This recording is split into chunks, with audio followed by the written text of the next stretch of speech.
আপনাদের সবাইকে অসংখ্য ধন্যবাদ আমার মতো এই সাধারণ মানুষের একটা ভিডিও দেখার জন্য। আমি তো এমন সাধারণ মানুষ যে একটু আগে ওই কাপড় কাচে আসলাম। কি করব, কাপড় চোপড় ময়লা হলে তো ময়লা কাপড় তো পরা যায় না। তা আগে যখন আমার কাছে জব ছিল তখন কাপড় চোপড়টা লন্ড্রিতে দিতাম। তারপর যখন টাকাটা একটু কমে আসলো, মানে পরিস্থিতির কারণে যখন একটু সমস্যায় পড়লাম, তা তখন আবার ওয়াশিং মেশিনে ধুইলাম, নিজে আয়রন করলাম।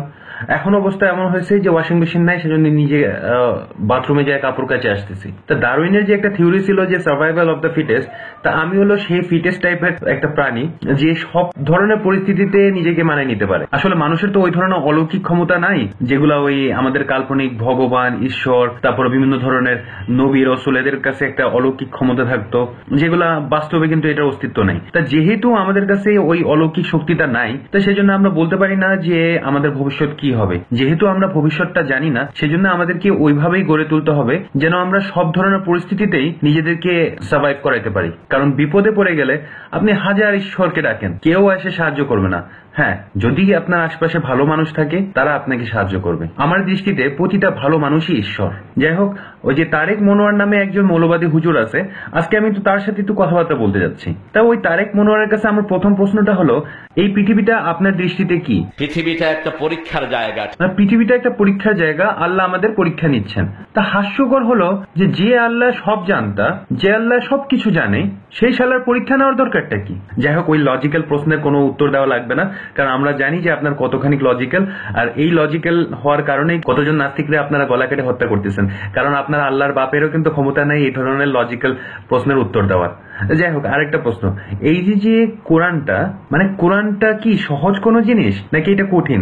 কোরআন সহজ জিনিস নয়, এটা আগুন। তাই নাকি হুজুর? কোরআন একটা আগুন? আজকে আমি আমার গ্যাসের সিলিন্ডার বিক্রি করে আমি কোরআনে রান্না করা শুরু করে দিব। আগুন নিবা, আগুন তোর দুশ্মন। তুই কইলি আর আমি মেনে নিব। তোর জেলেসি হচ্ছে, তাই না? মানে এত সুন্দর আমি কোরআনের উপর রান্না বান্না করতেছি, সেজন্য তুই বলতেছিস আগুন নিবা। আরে বেটা, এই আগুনের উপরে যদি আমি আজকে ডিম না ভাজছি, তারপর বাজার থেকে স্যাপা শুটকি কিনে আনছিলাম, এই শুটকিও আমি ওই আগুনের উপরে রান্না করব। যাই হোক হুজুর, আপনি আমার রান্না বান্না নিয়ে কোনো কথা কইেন না, আমি কিন্তু আপনার কথা শুনবো না। তা একটা প্রশ্ন ছিল আপনার কাছে, সত্যি করে উত্তর দিবেন কিন্তু। মানে আপনি কি আমার ভিডিওগুলো দেখেন? মানে আমার ভিডিওতে যে বক্তব্যগুলো, এগুলো কি শুনেন? যদি শুনে থাকেন তাহলে একটু বলেন তো, মানে আপনার আমার বক্তব্যগুলো আপনার কাছে কেমন লাগে? যতবার শুনি তত ভালো লাগে। আমি জানতাম অন্যদের মতো আপনারও শুনতে ভালো লাগে আমার বক্তব্যগুলা, কিন্তু সমস্যা হয়েছে কি, আপনারা আমার কোপাইতে চান এই জন্য, কারণ আমার ওই বক্তব্যগুলো আপনাদের ধর্ম ব্যবসায়ের 12টা বাজাচ্ছে। মানে আপনাদের এই ধর্ম ব্যবসায় যদি উঠে যায়, আপনারা বউ বাচ্চারা খাওয়াবেন কি? আপনি নিজেই বা খাবেন কি? যাই হোক, আপনার এই ধর্ম ব্যবসার মতো কিন্তু আরো অনেকগুলো ধর্ম ব্যবসায় আছে, যেরকম যে মাজার পূজা করা, মাজার জিয়ারত করা, সেটাও তো একটা বড় ধরনের একটা ব্যবসা। তা আপনার দৃষ্টিতে মানে বাংলাদেশের এই মাজারগুলা কি টিকে থাকা উচিত? মানে আপনার হাতে ক্ষমতা থাকলে এই মাজারগুলারে আপনি কি করতেন? বাংলাদেশের মাজার সব ভেঙে মাটির সাথে মিশিয়ে দাও। মাটির সাথে মিশিয়ে দাও? আরে বেটা, এই তোমাদের ইসলামে এই কেটে ফেলো, মেরে ফেলো, টুকরো টুকরো করে ফেলো, মানে মাটির সাথে মিশিয়ে দাও, এই যে এই ধরনের শান্তির বাণী ছাড়া কি কোনো কিছু নেই? মানে আপনারা এই যে চাপাতি, ছুরি, কাশি, বিশেষ করে তলোয়ার যে জিনিসটা আপনাদের নবীর সবচেয়ে প্রিয় অস্ত্র ছিল, তো এইগুলা ছাড়া কি আর কোনো কথা নেই আপনাদের? মানে কাটাকাটি করা অস্ত্র, মানে এই তলোয়ারের এত প্রাধান্য দেন কেন?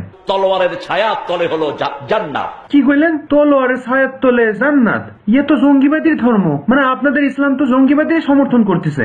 1400 বছরের ইতিহাস, টুপিদারির সাথে জঙ্গিবাদের কোনো সম্পর্ক নেই। কুত্তার মতো ঘাও ঘাও করে বলবা কি যে আমি কুত্তা না, আর আমি সেটা মাইনে নিব।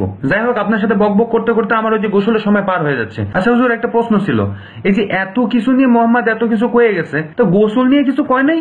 বিশ্বনবী সাল্লাল্লাহু আলাইহি ওয়াসাল্লাম বলেছেন, যারা উলঙ্গ গোসল করে তাদের কাছে ফেরেশতা থাকে না। মানে কি? আমি কি তাহলে গোসল কি বোরকা পরে করবো? আর হারামজাদা, আমার বাথরুম আছে, 4 দেওয়াল বন্দি থাকে, দরজা বন্ধ করে আমি গোসল করি।